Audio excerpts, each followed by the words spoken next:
10 ans après les faits, c'est ce qu'on appelle communément un secret de polichinelle. Même si Israël, de son côté, n'a jamais confirmé ni infirmé son implication dans l'élimination de Mahmoud al-Mabrour jusqu'à aujourd'hui, ce haut responsable de la branche armée du Hamas, retrouvé mort à l'âge de 49 ans, dans la chambre de son hôtel de Dubaï le 20 janvier 2010.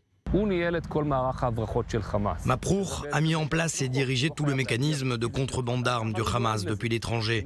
Les armes étaient transportées depuis des entrepôts basés en Iran, en passant par le Soudan par bateau depuis la mer Rouge et de là-bas vers le Sinaï pour arriver enfin dans la bande de Gaza grâce à des tunnels. Le Hamas, entre les années 2008 et l'opération Plomb Durci et l'opération Pilier de défense en 2011, est engagé dans le développement et l'amélioration de ces armes. C'est à cette période que le Hamas comprend que les roquettes sont les armes les plus efficaces dans le but de se confronter à Israël sur le long terme. C'est donc sur ça qu'il se concentre et Mabrour est celui qui est en charge.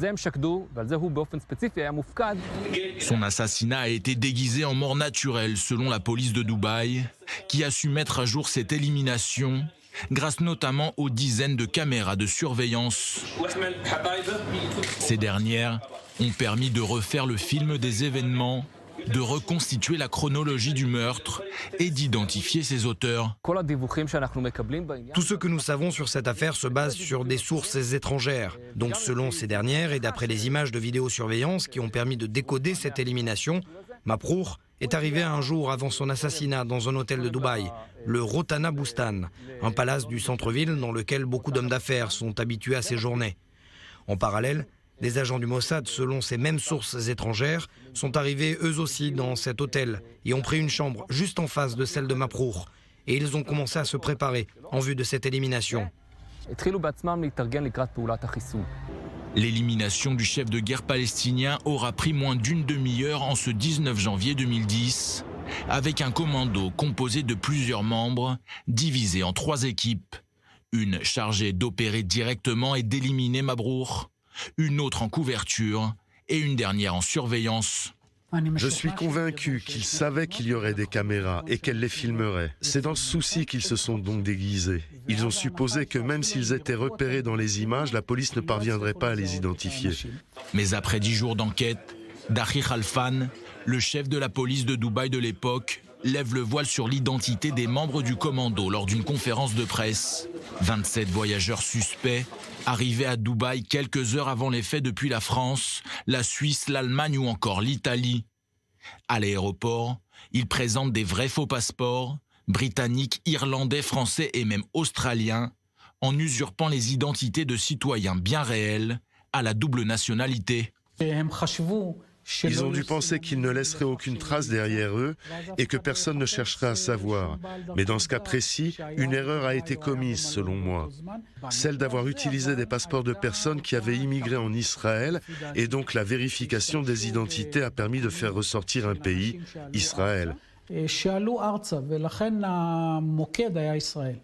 quand le corps de Mabrour est découvert, le commando est déjà loin. Ses membres ont atterri à Paris, Hong Kong et Johannesburg dans les heures qui ont suivi son élimination. Ça reste d'un point de vue opérationnel une mission réussie, c'est-à-dire que les agents savaient où Mabrour se trouvait, ils sont parvenus à suivre ses faits et gestes quand il était à Dubaï, puis à entrer dans sa chambre où ils ont opéré, et enfin à quitter Dubaï sans se faire prendre.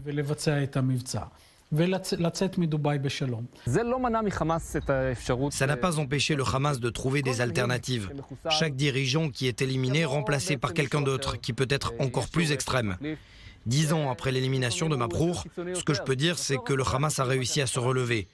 Même si son élimination a probablement permis de ralentir et de réduire la capacité d'action du Hamas pendant une certaine période.